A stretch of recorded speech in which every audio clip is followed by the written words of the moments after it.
You're hopefully starting to see these first shoulder weather days come to an end, at least for heat, because a lot of us have dropped out of that heat advisory criteria with clouds, showers, and even some heavier rain that's developed throughout the day. Speaking of summer and heat, Greenville site, county site, showing tied for second hottest on record. These records go back pretty far. There are some breaks in between, but average temperature of 80.9. That's the high and low each day added together, divided by 2, and then you take the average of every day to kind of combine it to kind of show us where we've been. That factors in the hottest time of the day and then the coolest time of the day as well. Much higher than last year, and as far as rainfall goes, we're pretty even after last week's rain. More heavy rain on the way as well, so these numbers could rise even more. Same thing for New Bern, actually a little bit wetter this year than it was last year so far. This is from June 1st all the way through yesterday, and tied for the 8th hottest at the New Bern climate site, which is the airport. How much more rain are we expecting over the next few days?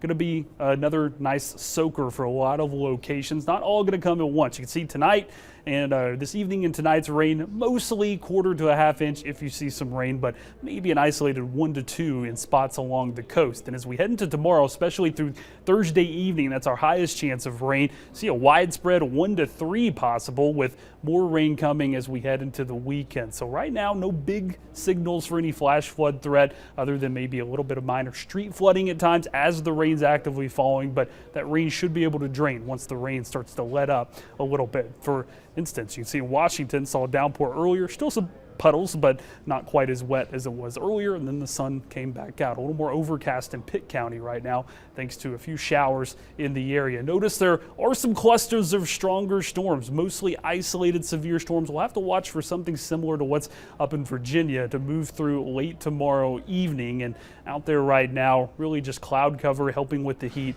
and some pockets of heavier rain, especially from Williamston to Windsor. This area saw some heavy rain earlier, another round about to move through, more so towards the Windsor area and further north along Highway 13 than the Williamston area, but still actively raining. And this just moved through Oak City and Bethel as well. Hosky dry with maybe a few more showers, but a lot of the heavier rain kind of moved out for now. Farmville, Spates Bridge, you start to get over towards Snow Hill, the rain picks up. This could be sliding over into Pitt County. That's why the clouds have already started to get a little bit darker in Pitt County, even if it's not actively raining. You do have a smaller shower there over Kenansville, and you can see just more waves of heavy rain. Could have some loud storms along the coast, the Outer Banks.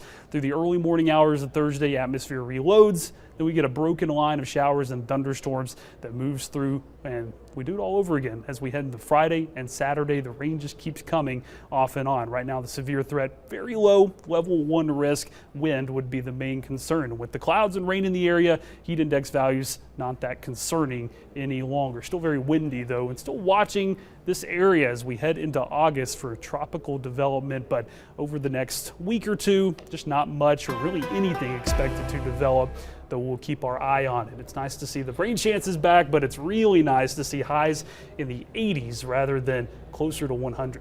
Yeah.